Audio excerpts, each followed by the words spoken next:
I welcome all our esteemed guests today at the National Convention, and this is the plenary session of the convention, which provides a platform to discuss, explore, and highlight the solutions to pressing issues with regard to the SDG ambition. And I welcome all our esteemed guests to this plenary session, which is taking place on the subject of commitment for sustainable recovery, opportunities for socio-economic well-being, and growth for the most vulnerable. I would like to invite Dr. Bhaskar Chatterjee, former DG and CEO, IICA, Government of India, who is moderating this session. We have an esteemed panel to participate in this discussion with us.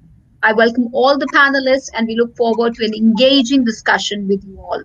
On the panel, we have with us Mr. Siraj Chaudhary, MD and CEO, NCML, Dr. H. Chaturvedi, Director, BIMTECH, Professor Raj Nehru, Vice-Chancellor, Vishwakarma Skill Development University, Mr. Deepak Dwivedi, Chairman of the Board and Chief Editor, Dainik Group, Mr. Dushyant Thakor, Vice President, Invest India. Over to Dr. Chatterjee now. Thank you, Richa. Thank you very much. It is indeed such a privilege and a pleasure to be here today and to join all our viewers at the 15th National Convention of the Global Compact Network India.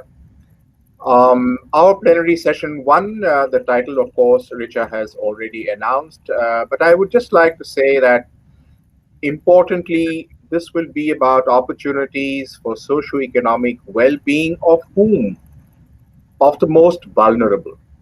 And in a way, the SDG spirit is to address those who are literally at the periphery of our social existence. I have with me a galaxy of brilliant speakers, many of whom who have dedicated their lives, their leadership. They live virtually the spirit of the SDGs. The task which we have been given in this plenary session is to concentrate on 3 important items: employment, basic services, and the digital divide. 3 vital issues that are addressed by 4 items on the SDGs. SDG 2, Zero Hunger, SDG 3, Good Health and Well-being, SDG 4, Education, SDG 8, Decent Work and Economic Growth. I will call upon our speakers one after another and would request them to address us on each of these issues, both from where they come from, the companies, the organizations they come from, also the sector from which they come, the issue that they would like to address, and then, of course, at the end of the session, when we have Q&A, I will try and take up issues that have been raised with those panelists who have been concerned with them. So let me, without further ado, call upon Mr. Siraj Chaudhary, MD and CEO, NCML, to kick it off. Over to you, Mr. Chaudhary.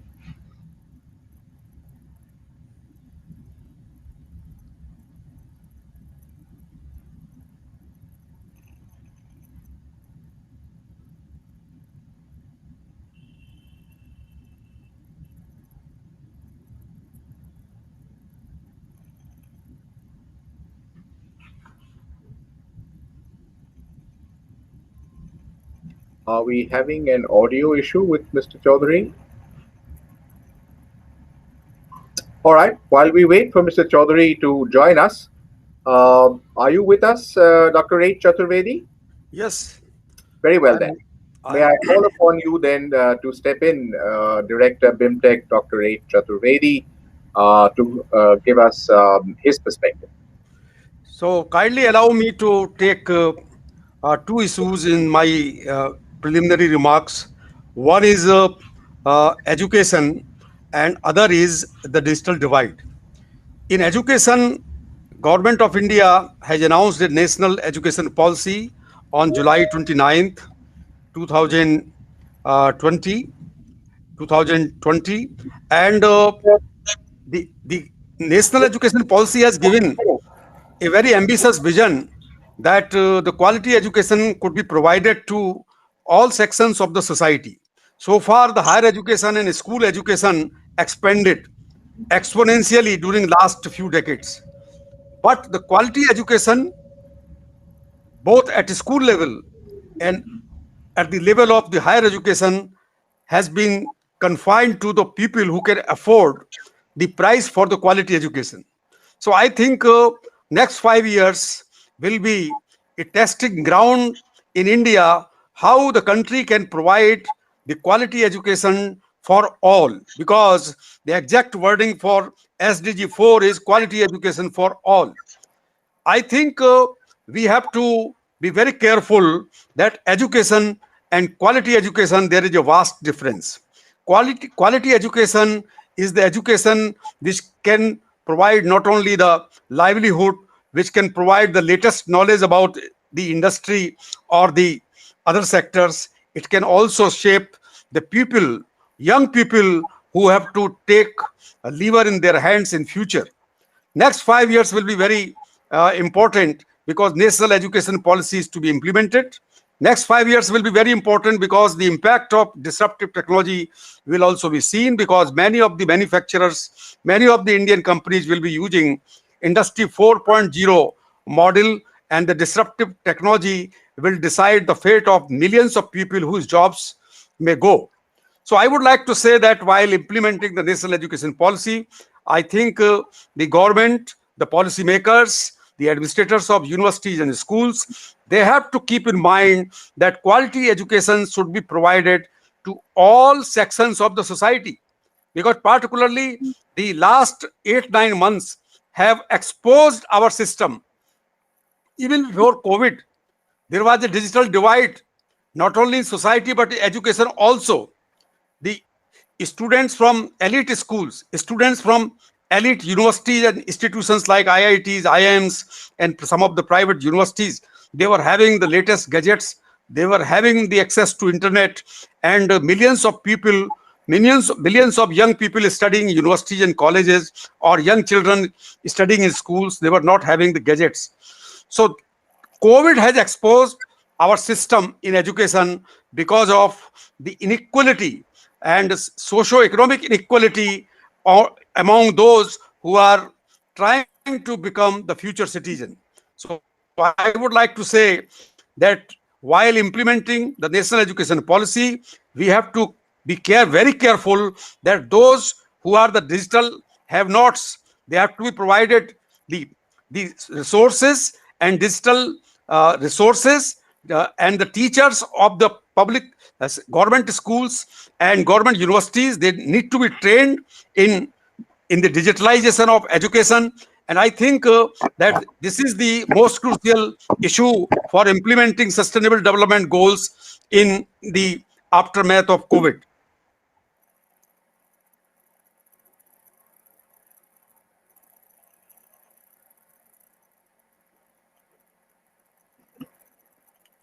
Over to the moderator.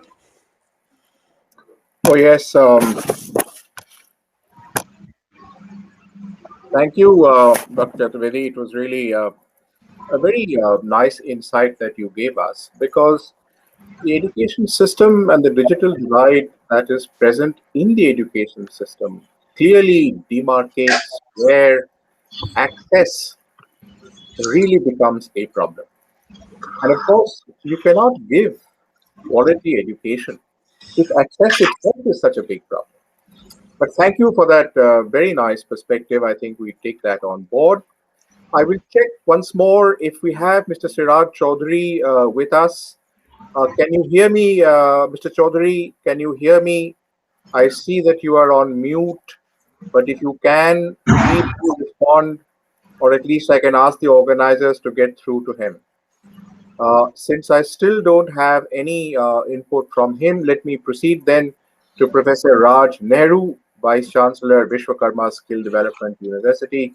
Professor Nehru, please give us your perspective. Thank you, Dr. Bhaskar Chatterjee. Am I audible? Absolutely, loud and clear, visible and audible.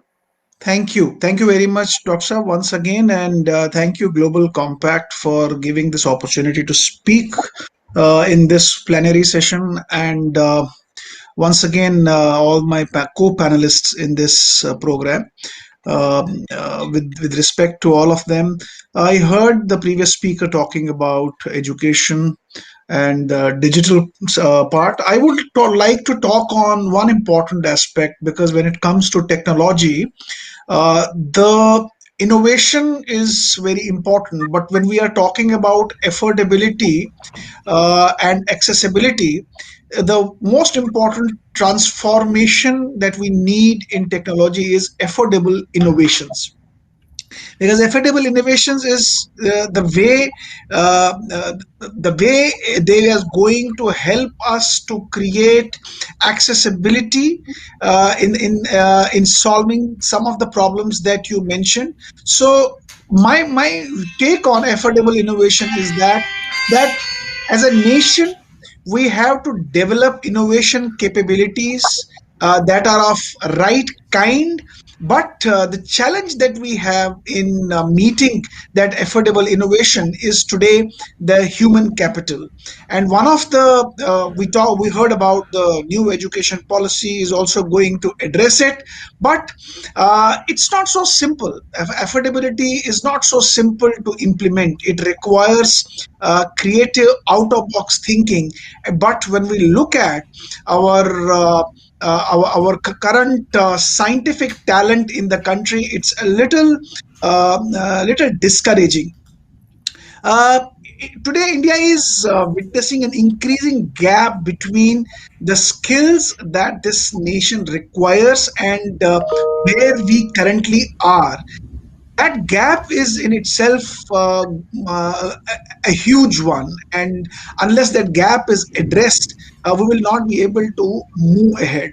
There is a severe talent crunch. Especially, we have huge manpower in general skills, but when it comes to the high skill areas, we have extremely great talent crunch in India. As per most of the reports that we see in India, is today we don't have more than 200,000 or 250,000 researchers in a country which has got more than 1.3 billion population, and which is one of the lowest densities today as far as the scientific workforce is concerned. So unless we are able to bridge this gap between the availability of the scientific workforce, right skills for scientific research, we will not be able to create innovations, and innovations, especially those which are low cost innovations, and then that is going to help us to create accessibility. The most important challenge today in this education sector is actually confronted with the poor teaching quality, constraints in the research capacity and the innovation. And most of the PhD programs, if you see, they have weak innovation ecosystem Hello. provided, because of which Hello. they're not able to focus on the right uh, Yes. researches. And eventually, where Yeah. Hi. academia requires to have a partnership with industry to develop new innovations, that is also somewhere a big gap. So I think if we have to create access and affordability, we have to have the rightful innovation in the country, and that innovation requires you to strengthen the research mindset, research institutions, and only then we will be able to move forward. So for now, I stop myself here.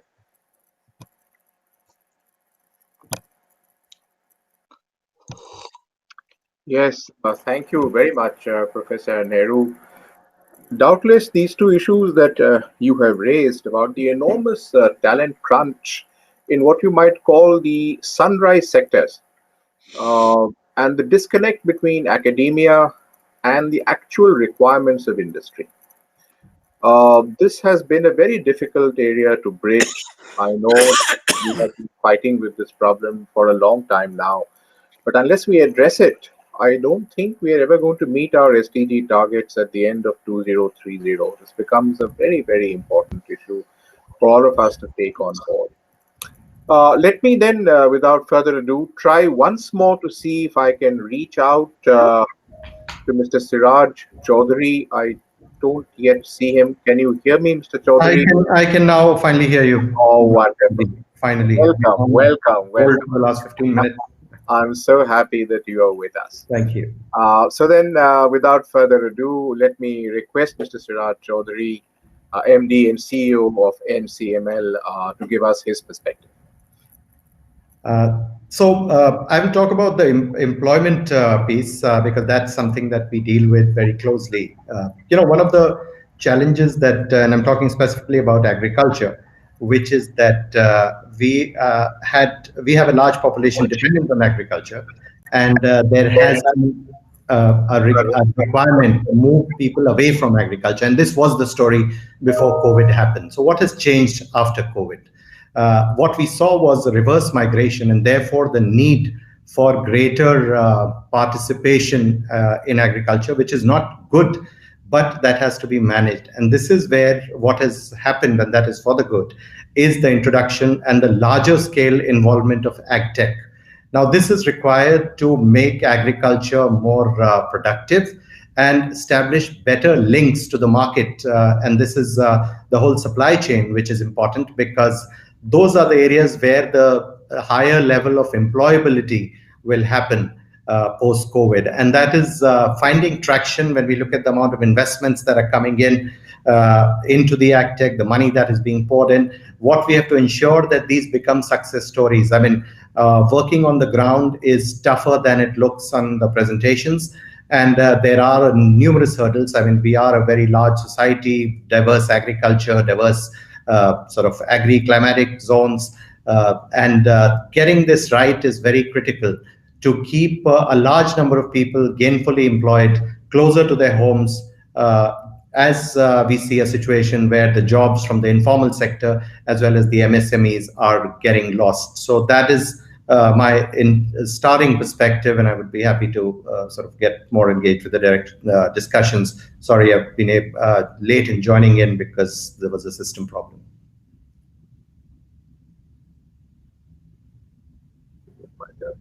Not a problem at all, Mr. Siraj Chaudhary. It's wonderful to have you with us. Our discussions have a long way to go, so I'll request you to stay tuned in, and there'll be many issues coming up here where we would invite you to give us your opinion and your viewpoint. Let me now invite Mr. Deepak Dwivedi, Chairman of the Board and Chief Editor of the Dainik Bhaskar Group. Let me say that I have known Deepak Bhai for quite some time now. He brings to the leadership of the Dainik Bhaskar Group pretty much all that we see in the SDG. Here is a person who's one of the very few newspapers who have put SDG and CSR right on the masthead, right on the first page masthead. His has been a path-breaking initiative for spreading SDG awareness, and I am very, very happy to be on the same platform as him. Over to you, Mr. Dwivedi, for your perspectives.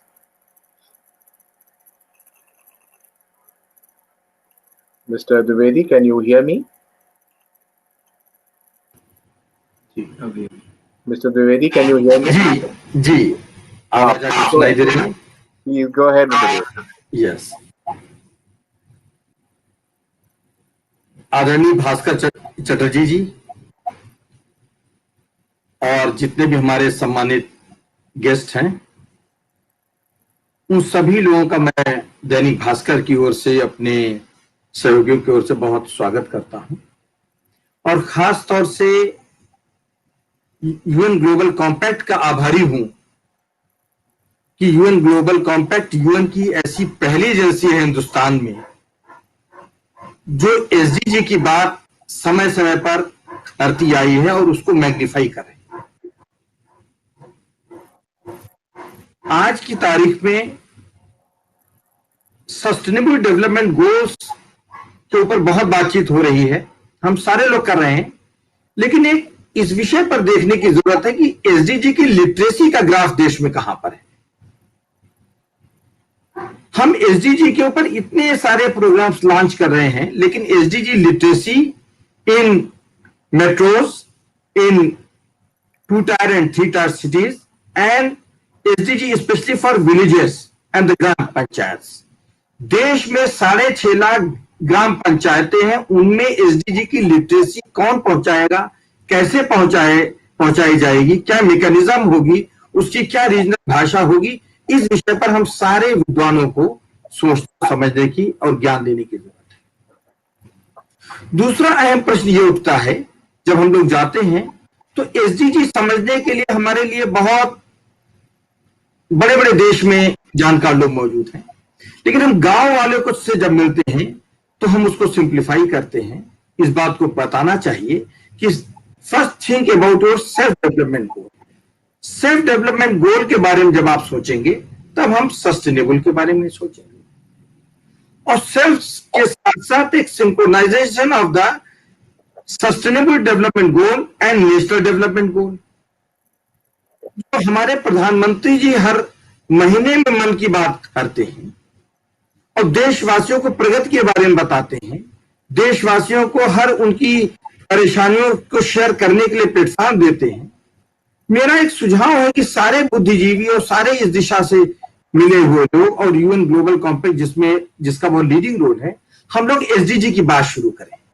आखिर वो कौन सा दिन होगा जब हम गांव तक एसडीजी को लेके जाएंगे, गांव तक हम एनडीजी को लेके जाएंगे, national development goal and sustainable development goals के बारे में उनको बताएंगे। और उस दिन हमारी इकोनॉमी, चाहे आज की तारीख में अगर हमारा जीडीपी नीचे है, अगर हमारी 5 ट्रिलियन की इकोनॉमी देश की नहीं है, इंटरनेशनल प्लेटफॉर्म पर हम कहीं पर भी हम अगर मजबूती से नहीं खड़े हो पा रहे हैं, तो हमको देश के गांव के लोगों को जोड़ना है, एसडीजी के बारे में उनको लिटरेट करना है, लिटरेसी मिशन को बहुत तेजी से चलाना है, और उसके बाद में उनको ये बताना है कि self development goal is directly proportionate to the sustainable development goal. हम इसके जरिए देश में एक यूएन ग्लोबल कॉम्पैक्ट के माध्यम से एक पूरी दुनिया में एक हम शोकेस मॉडल को बना सकते हैं। तो आज की तारीख में हमारे देश के प्रधानमंत्री जी ने एक दिशा बना दी है कि एक्शन ओरिएंटेड इंडिया। तो एक्शन ओरिएंटेड इंडिया को दिखाने के लिए हम लोग एसडीजी ओरिएंटेड आ जाएंगे, एसडीजी इन एक्शन मोड। तो मुझको लगता है कि हमको जिन सरकारी तंत्र का और पूरा सहयोग नहीं मिल रहा है, उन तंत्र का भी हम सहयोग लेने में कामयाब हो जाएंगे, और हम एसडीजी लिटरेसी के माध्यम में दुनिया में हिंदुस्तान को ऐसा पहला देश बना सकते हैं कि मेरे देश में हर गांव में एसडीजी को लोग जानते हैं। अगर एसडीजी को जानने लगे तो वो अपनी उन्नति का दरवाजा, उसका ताला अपने आप खोल लेंगे। लेकिन आज अभी जहां पर हम सबसे ज्यादा कमजोर कड़ी हमारी है कि हम एसडीजी को दिल्ली में 1% से कम लोग जानते हैं एसडीजी को, अन्य शहरों की बात छोड़ दीजिए। तो ये बात अब हमको डॉक्टरी का इलाज, कोरोना का इलाज जो हिंदुस्तान ने निकाल लिया अपनी वैक्सीन बना के, कितने हमारे हॉस्पिटल्स, कितने डॉक्टर्स, आईसीएमआर, ये सारे ऑर्गेनाइजेशन लगे उसके बाद। लेकिन हमको इसी तरीके से एसडीजी को जीतने के लिए, उसको कॉन्कर टू एसडीजी के लिए क्या उसका ट्रीटमेंट चाहिए, इसके लिए हम लोगों को एक वैक्सीन की जरूरत है। वो वैक्सीन का पहला इनिशिएटिव होगा कि हमारी लिटरेसी, फिर एक्शन, तब हमारा नेशनल डेवलपमेंट में भी कंट्रीब्यूशन होगा, हमारा सस्टेनेबल डेवलपमेंट में भी हमारा कंट्रीब्यूशन होगा, और मेरा ग्लोबल कंट्रीब्यूशन भी होगा। मेरा आज सिर्फ अपनी ओर से यही कहने का आशय है कि सारे संस्थाओं को मिलके एक ऐसे फॉर्मेट पे आना चाहिए कि मर्ज की सही दवा और सही मर्ज को पता लगाना, डायग्नोस। हम इलाज तो कर रहे हैं।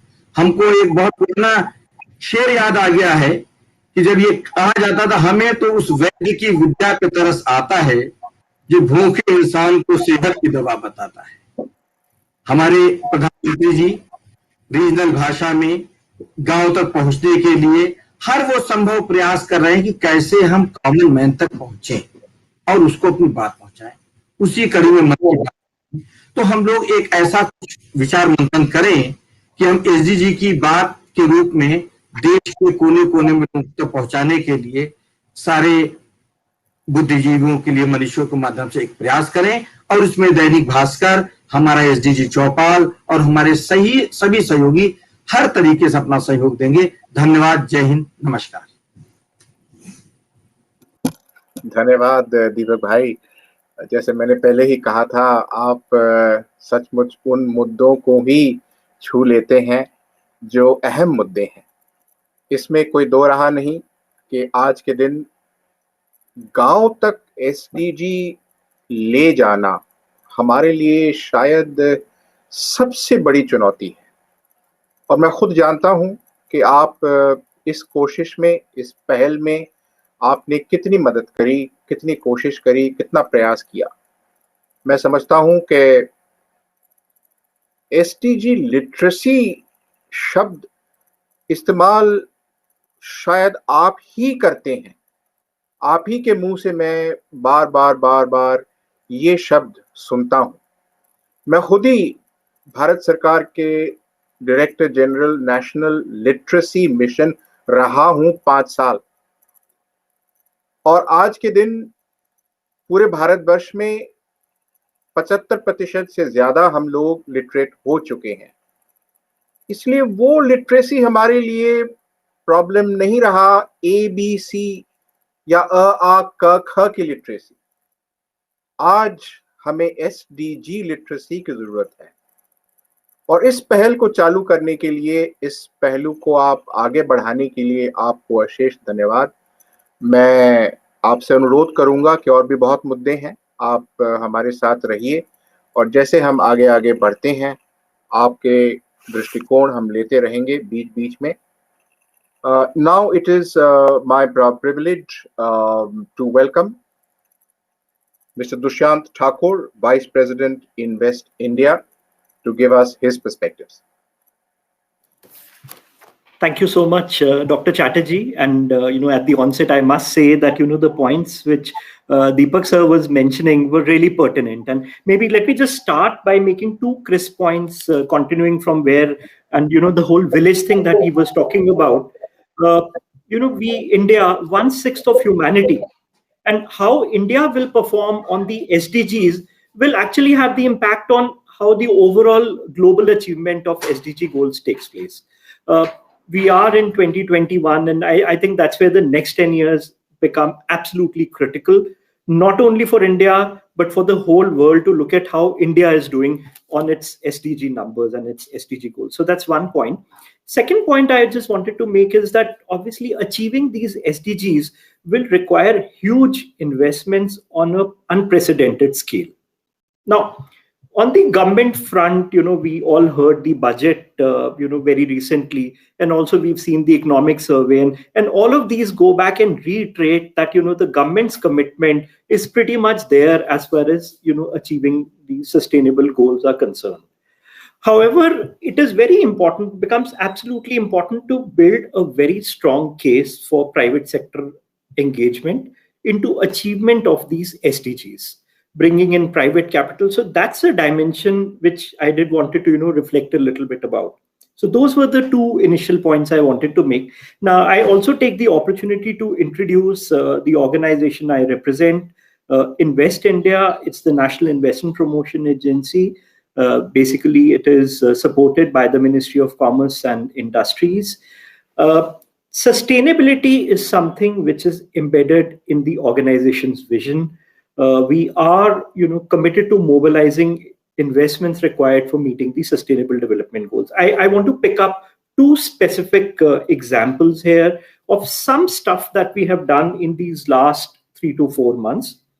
The first is, COVID is something which was, the whole world, I think, was taken aback by COVID. But what we realized was that this was the stage where businesses were sort of feeling really helpless, and we really had to step in there and do something. So it was on 21st March, 7 p.m., when Invest India launched what we call as the Business Immunity Platform. Initially, it was just, 1 or 2 teams that we created. We said, okay, let's just go out there. Any business of any sort requiring any help, we should be there for them. So we started taking on these requests which were coming on from businesses. We helped resolve around 10,500 such requests, related to plant shutdowns, logistical support, essential supplies.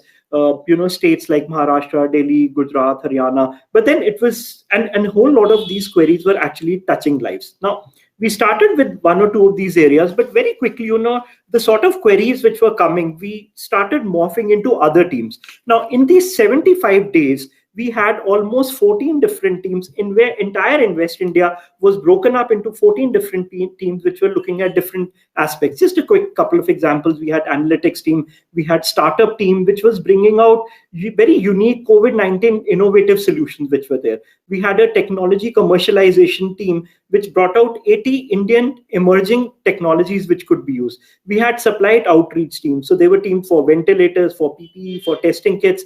There was a business reconciliation. So these, I would say 75 days for each person in Invest India are days, they will remember, for the rest of their lives. This is something which also won Invest India, and I would say proudly for India, a very coveted UNTAD award. So that's one thing. So that's one example. Very quickly, some good work which we've been doing with UNDP is that we have spent the last 3 to 4 months in building what is called as the SDG Investor Map for India. Now, this brings out 18 specific investment opportunity areas across education, food, healthcare, renewable. And one flavor that we saw running across, and going back to the theme of this session, is also technology enablement is also which came out very clearly. So this is something which is pretty much something which the private sector can look at these 18 areas, and they can directly go in and invest, and by their investments what they make, automatically we will be inching and moving towards achieving of these SDG goals. So these were some initial comments across Invest India, quite a few initiatives, but maybe I'll come in for those later. So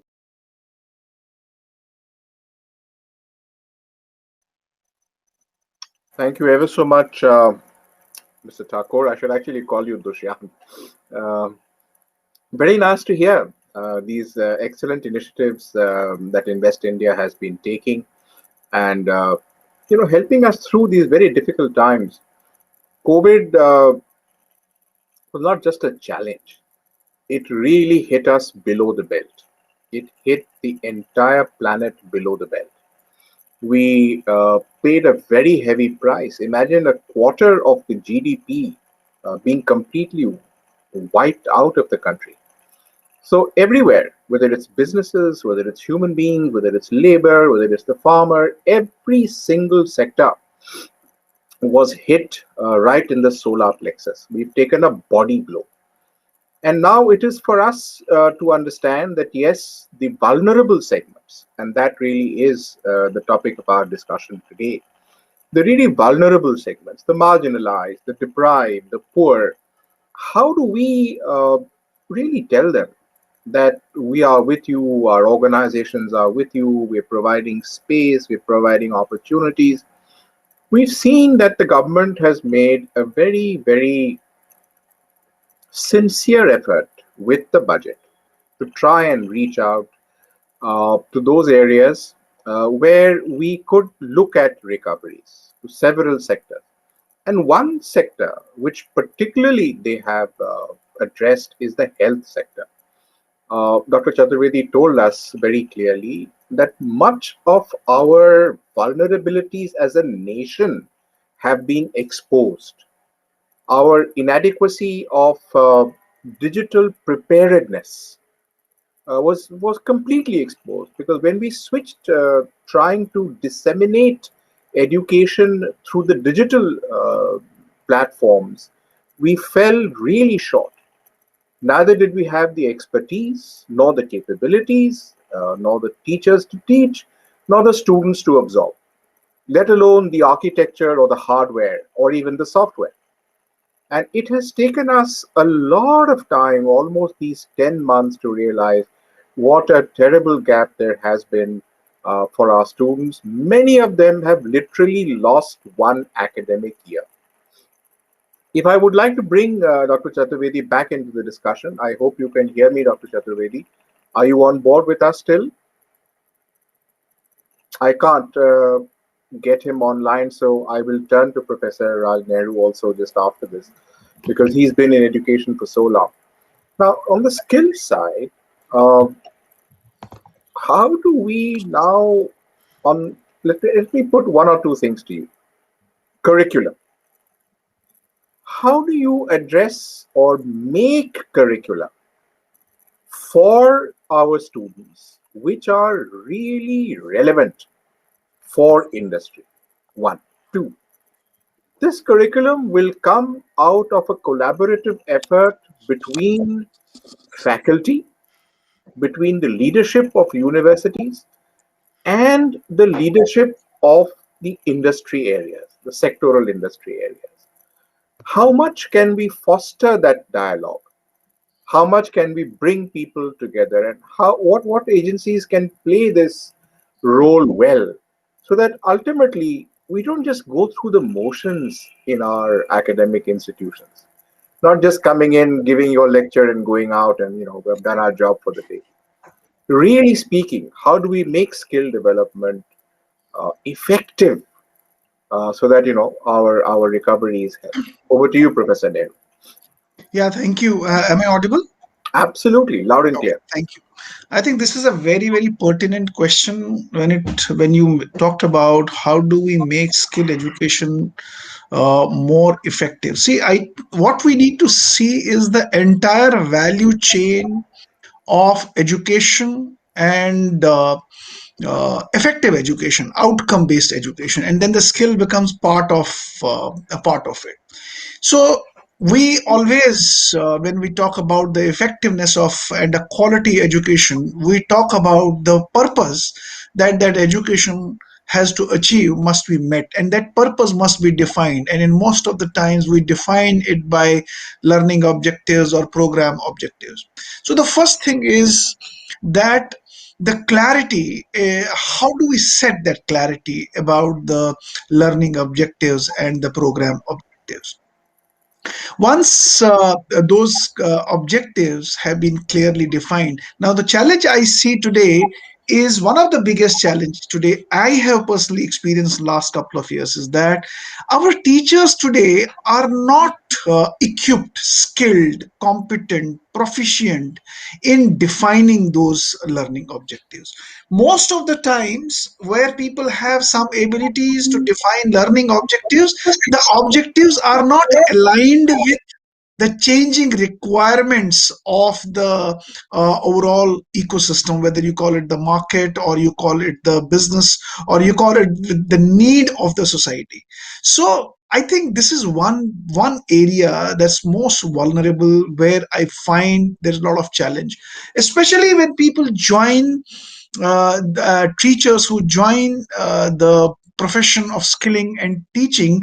They come with their teacher's paradigm, and the teacher paradigm is fraught with this perception that they know everything now, they don't need to learn anything new.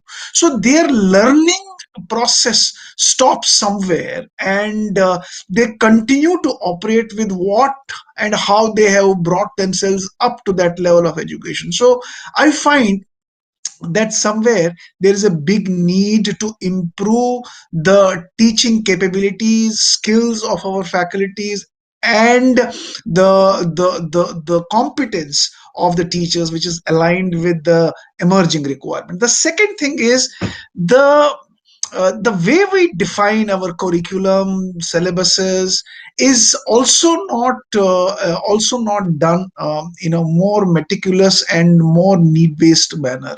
So because it requires you to invest time and thinking, that investment is not most of the times done. And sometimes I have found this, that thinking in most of the educational services, I'm talking about some of the segment, I have not seen all the teachers, but most of the teachers, especially in the government sector, when I encounter interactions with them, I find that thinking is considered as a punishment. Where you give them assignments and they have to think, it is considered as a punishment, and they do not put their heart and soul into that thinking activity.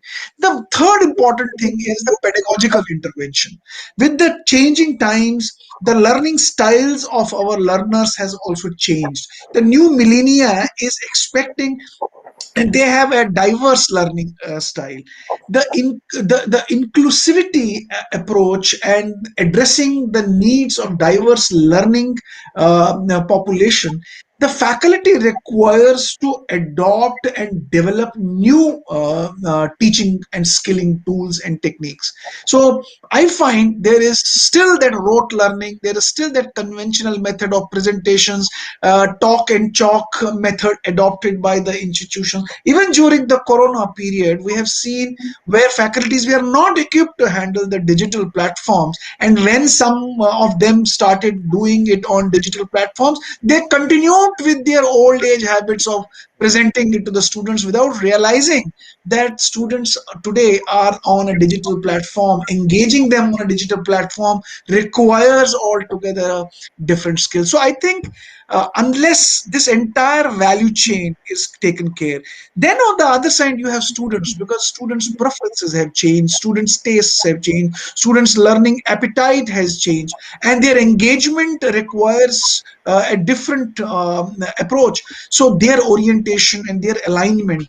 And then on the other side you have bandwidth issues, you have connectivity issues. Most of the youngsters today in the rural beds, they do not have access. They may have internet, they do not have the equipments, laptops or computers or smartphone devices. So multiple problems, but I still think a teacher within these challenges can rethink and remodel and reinvent and provide a solution that can address this problem. Thank you. Very good, Professor Nehru. Indeed, this is exactly what I was talking about, thinking about, and you put it so eloquently. Dr. Chaturvedi, you have been a leading educationist for such a long time, and you spoke of quality education in such feeling terms. Do you think, my specific question to you would be, did COVID, I now call it the China virus actually, did it give us a real chance? You said our underbelly of digital underpreparedness was exposed. I like that. Having been exposed, realizing the kind of risk that we are at all times, did this challenge provide us with also an opportunity? Do you think India is coming out of the COVID challenge with some level of better preparedness, or at least an awareness that we need to be better prepared? Do you think that in business schools such as yours, that awareness is gradually seeping in? Over to you, Dr. Chaturvedi.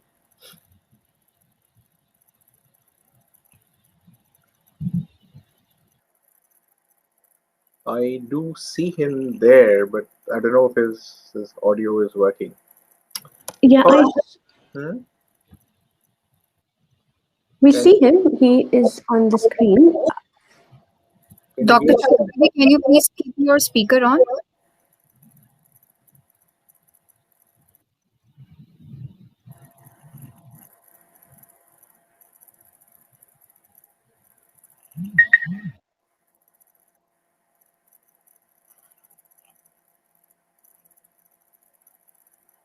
All right. So while you engage with him, let me try and see if I can find Deepak Bhai. Deepak Bhai, are you with us? Deepak Dwivedi, are you with us? आपका अभी भी mic mute है. दीपक भाई, आप हमारे साथ हैं?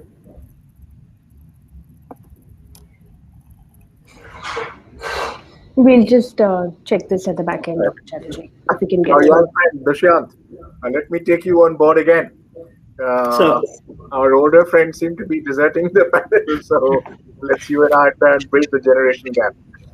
Tell me from where you sit, as we try and resurface, claw our way back to the surface. It's as though, somebody pushed us into a swimming pool and said, hey, this water is deeper than you think. So flap your wings, do whatever you have, but get out of there on your own. And so we were left there with just what we had. And the level of underpreparedness of developing countries like ours were quickly exposed. We have large slivers of poverty. We have large slivers of ignorance, as Deepak Bhai mentioned, out there in the villages in rural India. You talk about sustainable development goals. What the hell are they? Even at a party in Delhi, if you talk about SDGs, they'll think, oh, is this some, security agency that's popped up in light of the farmer agitation? So we are actually talking about concerns that are in many ways still alien to the real world of India. In terms of the way that you are approaching this problem, where do you think you could fit in the recovery process? Sure. Thank you so much. If you permit, maybe I can probably zoom in, pick up a specific sector, and then try and go into this. And let me also try and club it with a couple of other questions, maybe which you were asking with reference to education. But let's try and bring and probably connect a few of those dots together. Talking about healthcare, we already know issues which have been there in India. Too few doctors, maybe this whole rural urban divide which has been there. But then COVID brought it up much more in front. It came out that there is a need to strengthen this whole, healthcare infrastructure.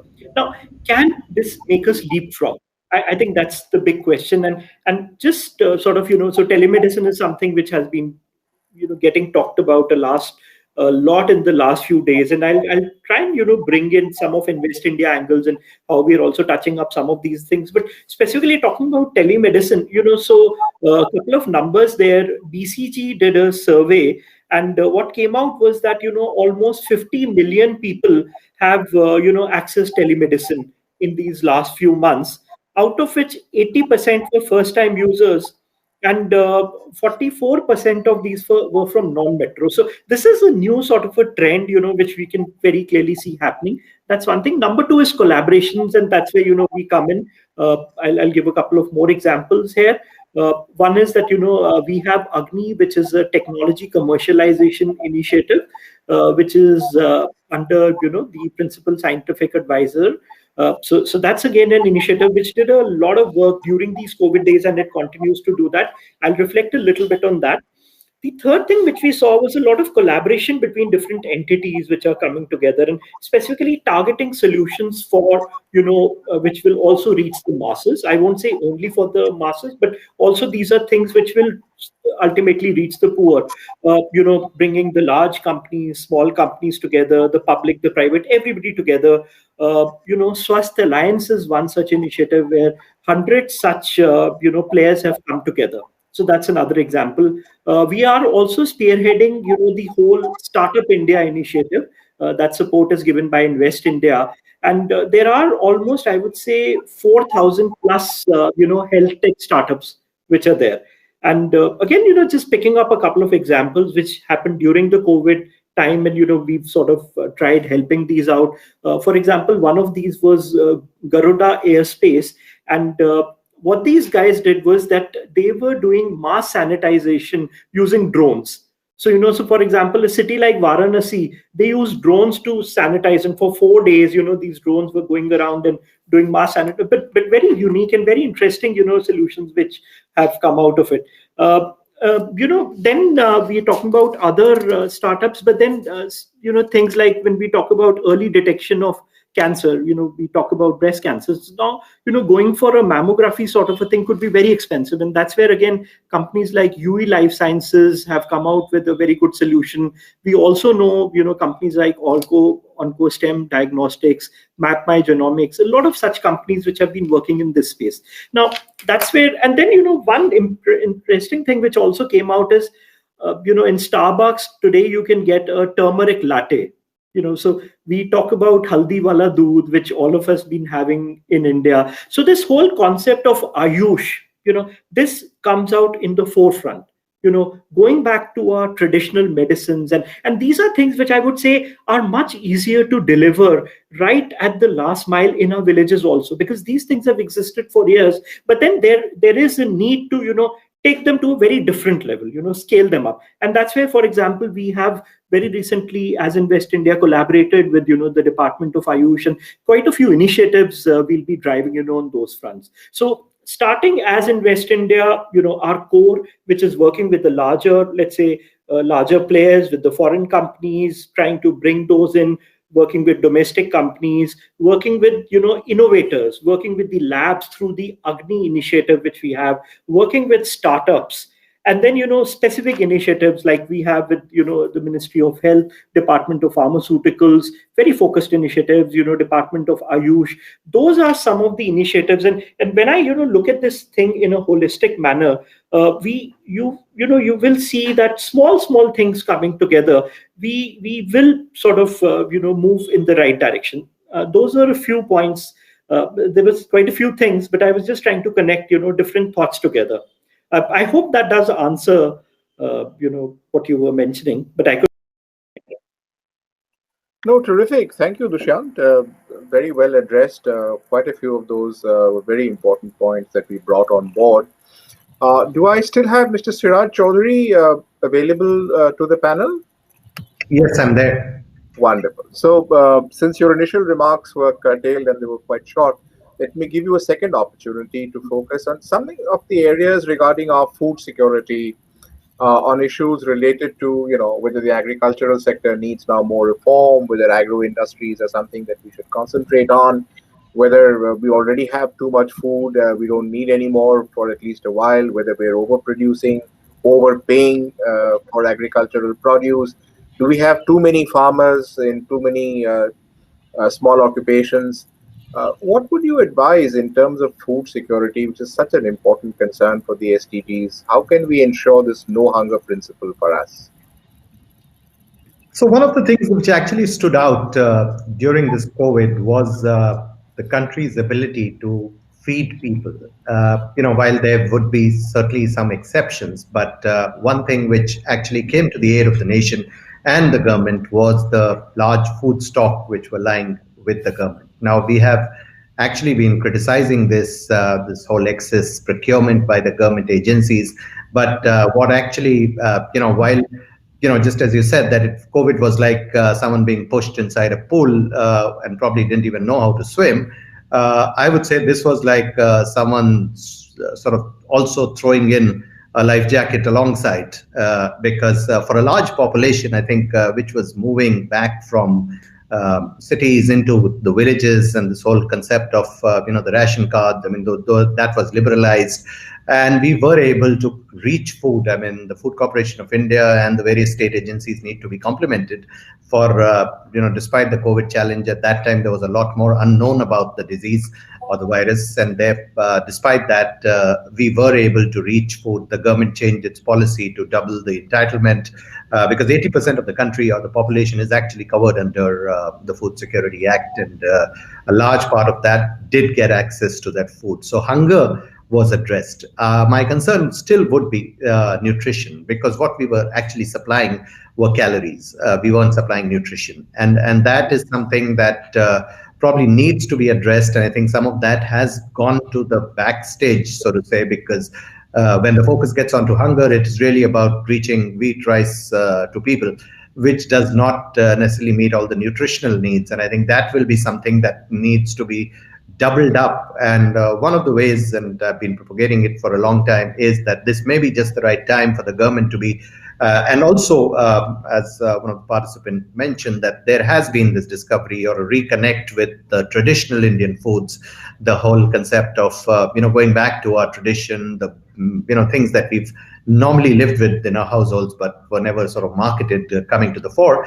But one area where we can very easily address is this whole concept of food fortification. I think in certain cases, it may be worthwhile for the government to make it mandatory for certain basic staples to be fortified, because if we cannot get people to afford or access nutritious food, one thing that we can certainly do is to make the food that they're already consuming nutritious. So whether it's rice fortification, whether it's edible oil fortification, we've had a success story with salt fortification. So I think addressing hunger is something that we have been able to manage well. And even if it was not intended for that purpose, but our situation in the country, the high food grain stocks, came to our rescue. But that is one stage. We next need to move to the addressing nutrition, because just having a well-fed population without the right sort of nutrition is not going to serve the long-term development.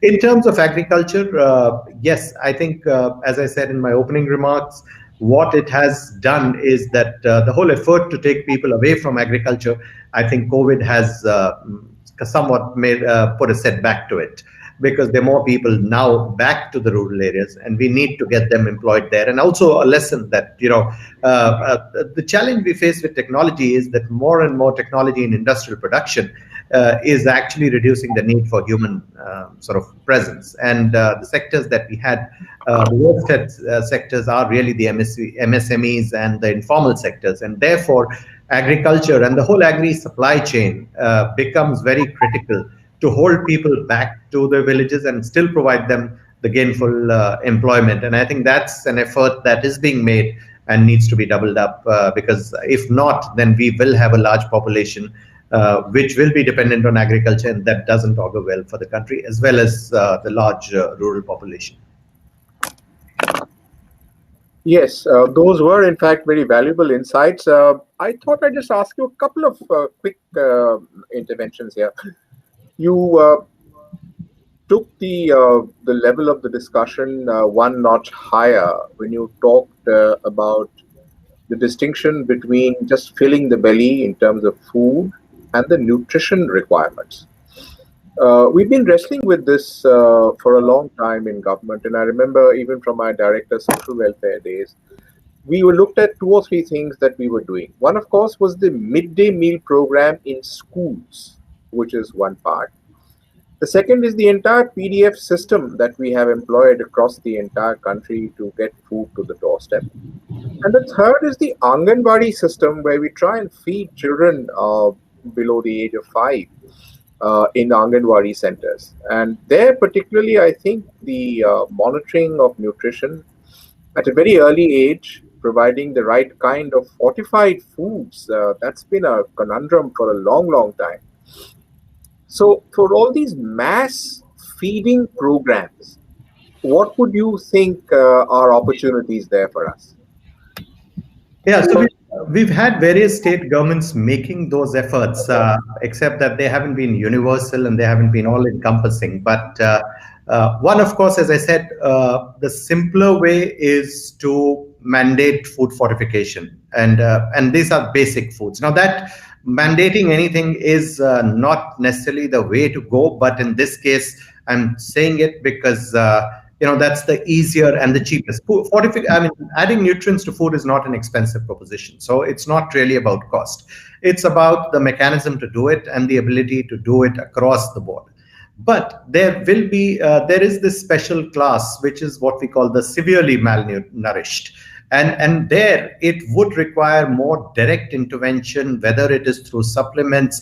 In fact, now we have a scenario where people and their organizations and companies, and these are business entities, who are actually manufacturing premixes, nutrition premixes. I mean, they're like you're adding another spice to your meal, and you could be actually distributing it. You could actually be distributing it through the public distribution system, if that is serving the purpose. I mean, we will need to do a test case on that to see the efficiency. But what we have noticed, though, whenever there has been an effort, that the common man, the ordinary village mother, is very concerned about their diet. And it's not really about saying that, do I have nutrition or not? I'll give you an example. We used to, in my previous organization, we introduced fortification of the edible oils that we were selling. And those were relatively the higher priced branded oils, consumer pack oils. And when we went into the sort of urban clusters, poor clusters of urban population in Maharashtra cities, we saw our oil being consumed in those households. And out of curiosity, asked that question of those mothers who were domestic helps in a lot of places, that how come you're using this oil? And they said that this has nutrition, and it's not only about falling sick. It's not about ailment. I want to prevent falling sick because that affects my employment. And so that is how much importance that population places on nutrition. Unfortunately, their access to it is not as good. So I think that any way, whether it is direct supplements or fortification, needs to be taken up at a more rigorous level through government intervention, and PDS would be one way to do it. And of course, mandatory fortification of some staples would help.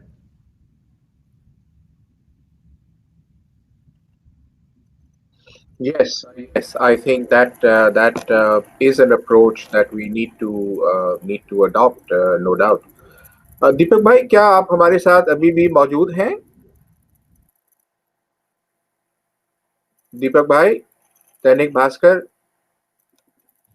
क्या इस मंच पे आप अभी भी पधारे हुए हैं? Okay, doctor Chaturvedi, are you with us? Hello hello, हाँ, कौन बोल रहे हैं? दीपक द्विवेदी। दीपक जी, मैं आप ही को ढूंढ रहा था। जी जी, अभी आपके शब्द मेरे कानों में गूंज रहे हैं, एसडीजी लिटरेसी।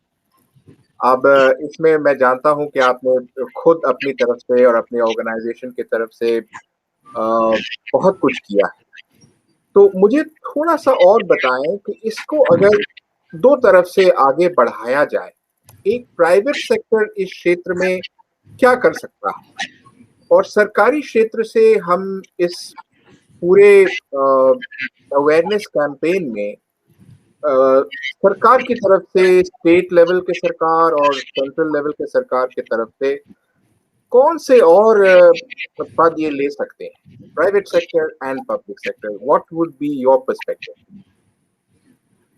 डॉक्टर साहब, बहुत अच्छी चीज आपने ये प्रश्न रखा है, और चूंकि आप देश में ही नहीं सारी दुनिया में सीएसआर को हिंदुस्तान में शुरू कराने का, सीएसआर जनक के रूप में आपको लोग जानते, पहचानते और सम्मान देते हैं।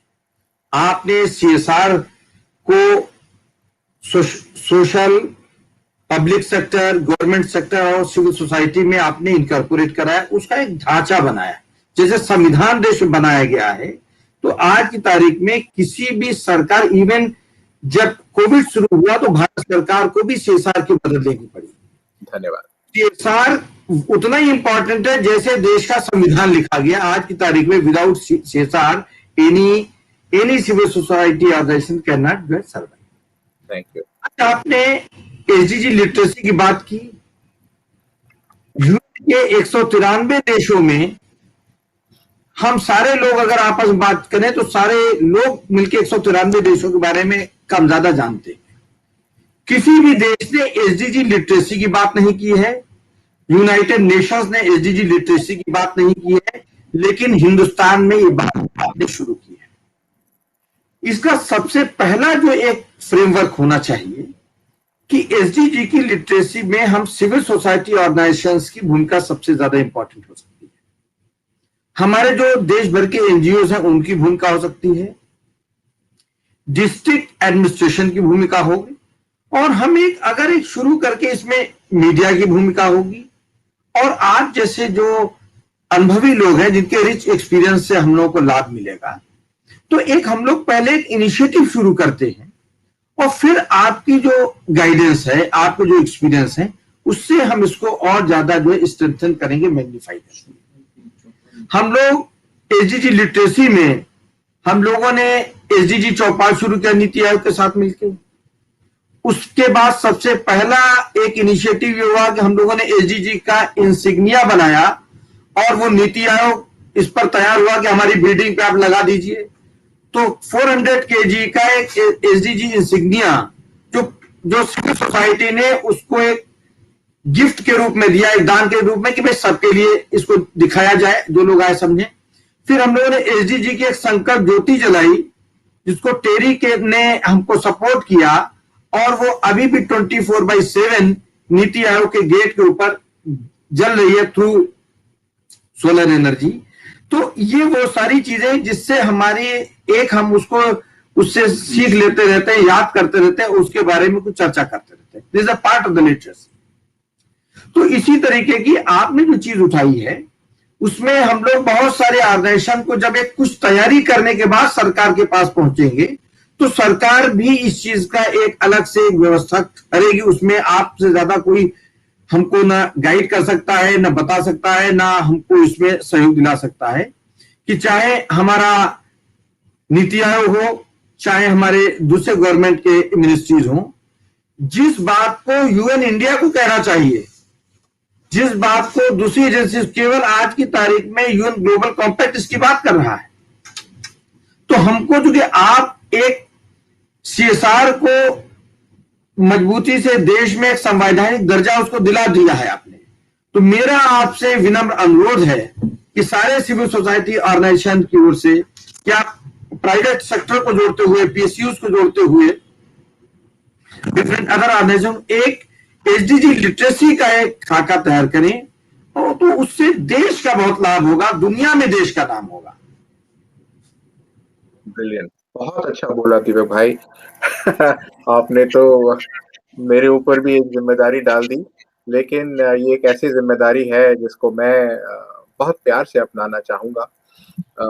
ये पहल बहुत बड़ा है और हमारे लिए बहुत ही चुनौती से भरा है। आशा है कि हम इसमें आगे भी हम कदम ले सकते हैं। Let me now turn to Dr. Chaturvedi from BIMTECH. Dr. Chaturvedi, can you hear me? Are you with us? Dr. Chaturvedi, are you with us?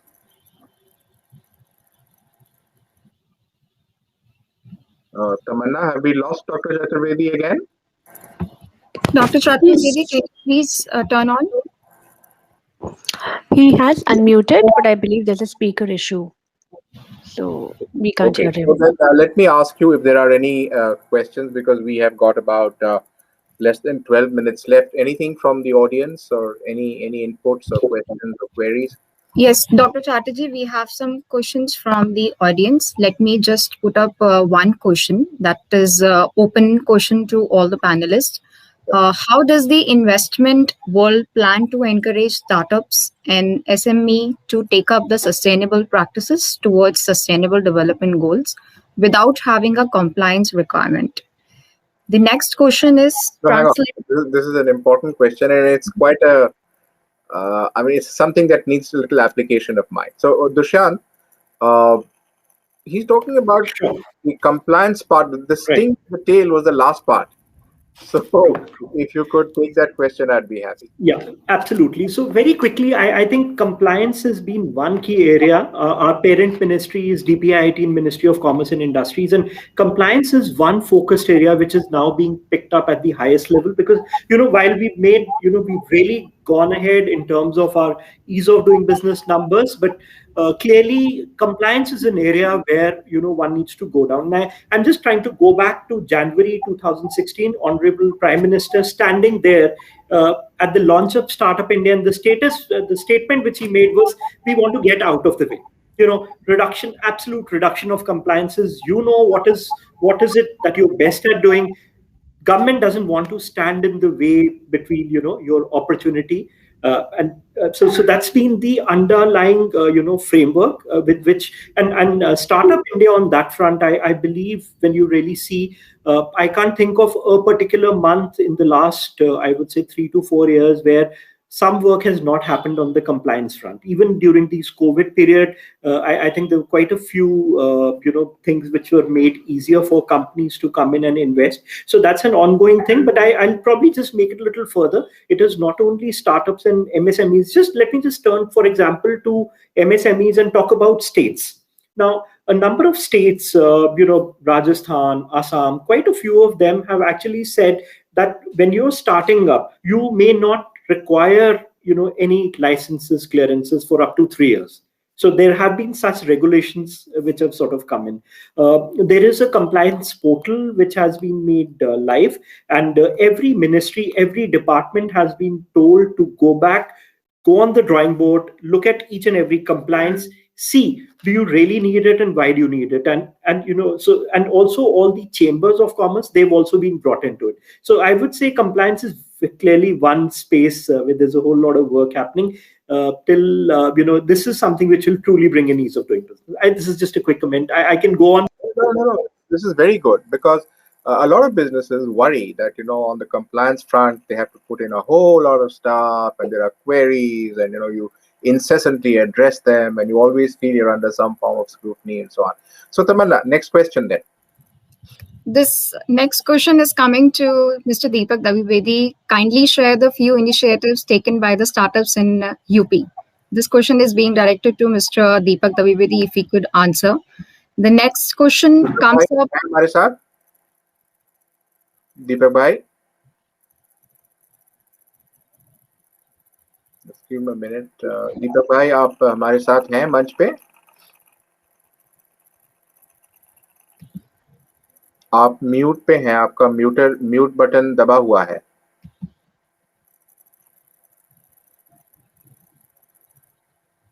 No, I think we've lost him. All right, so what's the next question?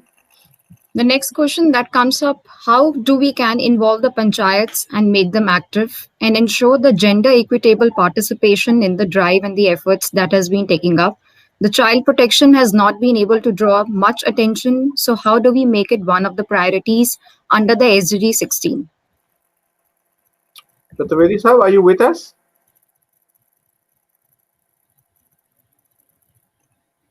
In the end, I'll be left to take all the questions, I'm afraid. साहब, आप हैं हमारे साथ अभी भी? नहीं, द्विवेदी जी हैं. हाँ, द्विवेदी आ गए. चलिए वापस. हाँ, ये आपसे दोबारा ये प्रश्न किया जाए. तमन्ना, can you read that question on the UP thing? I will read the question again. What are the startups initiatives in the state of Uttar Pradesh under the SDGs that has been taken up? Please expedite on that.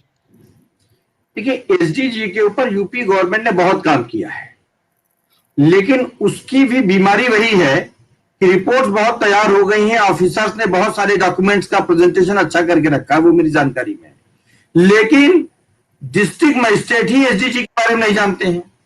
केवल वहां के जो planning के secretary, principal secretary and additional chief secretary of the planning department, only ही knows very well about the SDGs. And except additional chief secretaries and the principal secretary to the planning, no other official knows about the SDG. Problem यही है कि अगर हम लोग इतने जानकार लोग जो बात करते हैं, तो इस बात में बेईमानी साबित होती है कि हम अपना घर चलाने के लिए तो कोई आदमी हम लोग कोई एसडीजी की बात नहीं करते, लेकिन ऑफिसर के साथ में, डॉक्टर साहब माफ कीजिएगा, आपके सब थी, ऑफिसर सिर्फ उतने समय तक एसडीजी की बात करते हैं कि जितने समय उनका डिपार्टमेंट में उनकी फाइल कंप्लीट हो. और either that time of period or after retirement.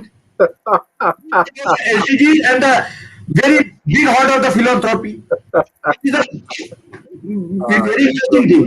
तो हमारी समस्या ये है कि हम लिटरेसी मिशन, लिटरेसी साक्षरता शब्द को सरकार के सामने ले ही नहीं जाते हैं. किसान भी जो बड़ी बड़ी चीजें लिखी गई हैं, जैसे हम लोग आगे थे तो कहा जाता भाई अंग्रेजी आप पढ़ के आए हैं तो एक लेटर अंग्रेजी में लिख दीजिए, तो आदमी समझ जाता था. तो आज की तारीख में किसी सरकारी आप अफसर से कहिए भाई SDG, you are the secretary of the government of India, the state government, just tell me about the 17 goals of the SDG. तो जैसे ABCD अंग्रेजी की इबारत तो 2 से 20 तक पढ़ाने की बात होती थी, आप कितने काबिल सामने आ जाएगी ना. तो प्रश्न इस बात का उठता है कि हम एसडीजी के बड़े बड़े भाषण दे रहे हैं, लेकिन 17 एसडीजी हमको पता ही नहीं क्या है. ग्रास रूट पे इसको ले जाना है. सबसे बड़ी मन में आते हैं तो बिल्कुल रियल बातें करते हैं, जो जमीनी सच्चाइयां हैं वो आप मंच पे रखते हैं. और इसका एक बहुत बड़ा फायदा ये है कि लोगों का ध्यान भी उन मुद्दों पर आकर्षित होता है जो असली मुद्दे हैं. और हो सकता है कि इस टाइप के हम इंटरनेशनल वेबिनार तो खैर करते रहेंगे, लेकिन जब तक साक्षरता, एसडीजी साक्षरता एक रियलिटी नहीं बन जाता, तब तक हमारे लिए आगे अग्रसर होना काफी मुश्किल है. Is Dr. Chaturvedi back with us by any chance? Otherwise, we move to the next question, please. Tamanna. Dr. Chatterjee, if there is time, could you permit me to make just one quick question? Because, we were talking about UP. I just wanted, one quick intervention. Sir, one district, one product is an initiative which I think UP has taken on very well.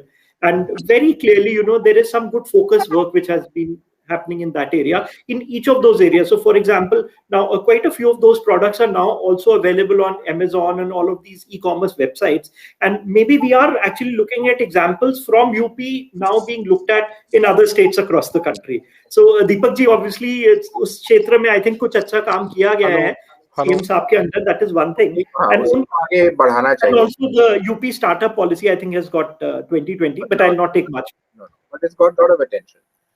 Is Dr. Chaturvedi back with us? Hello. Are yes, you able to hear you? Are you able to hear me? Yes. Nice to have you back. Nice to have you back. So I'm sorry for the inconvenience. I struggled a lot. Not at all. I can. So, happy to have you. We have the last few minutes of the session. Yes. Can I give my concluding thoughts about? Please. Over to you. The platform is yours now. Yes. I would like to say that last time when you were in the government of India and education policy was implemented, it was announced in 1986, implemented by 1992. It has taken 6 years. I am worried that national education policy, there is no urgency. It is not on the horizon.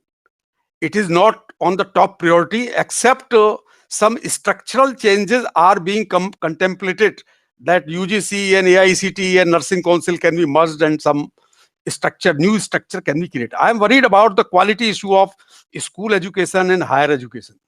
And I am also worried that next 5 years, there is a probability that disruptive technology will wipe out millions of repetitive jobs.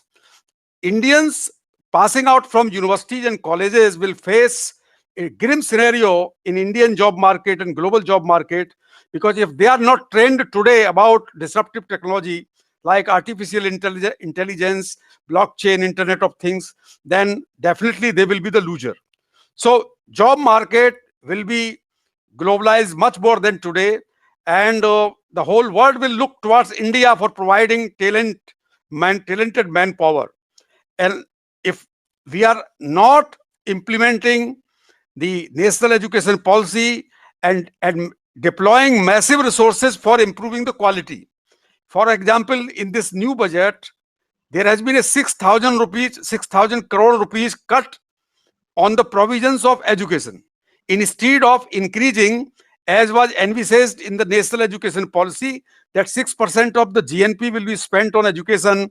This year, it has been cut. And of course, for health, it has been increased. But education is as important as the health. So I would like to conclude by saying that India can go far ahead, but without raising the quality, all our aspirations, all our dreams will not be fructified. So Sustainable Development Goal number 4 is as relevant today as it has been relevant in past 50 years. Whatever good things we have done in 50s and 60s are giving result. Today, the graduates from IITs and IIMs are working around the world. Whatever we shall do today will give us a result, not 50 years henceforth, but in next 5 to 10 years.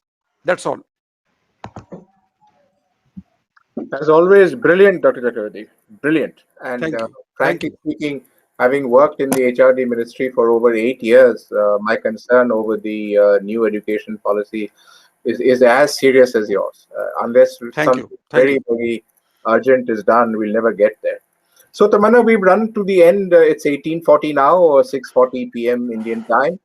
Yes. Let me thank all my panelists. This has been one of the really very, very good sessions which I've had the opportunity to chair and moderate. To every one of my panel members for your very, very thoughtful, very, very considered, deep focused perspectives. I'm really, really, very grateful to you. And thank you again to the organizers, to the UN GCNI. And before I sign off, my namaste to my very, very dear friend whom I miss every day, Kamal Bhai. I will continue to miss you for the rest of my life. I dedicate this session to you, and thank you once again to all of you. Goodbye. Good luck. Thank you, Dr. Thank you very much. Over to you, Richa. Richa, you are on mute. Please unmute yourself. Thank you so much, Dr. Chatterjee. It was really an outstanding session. I was listening to it, and I must say, a great deep insights from all the panelists, and you chaired it wonderfully well. Thank you so much for being a part of this show. Goodbye. And with this, we come to an end of this plenary session, and we would be moving into the special session now. So stay tuned with us. We have few international speakers joining us live from South Africa and USA in a short while from now. So we're ending the plenary session, so stay tuned. We'll be right back in a few minutes.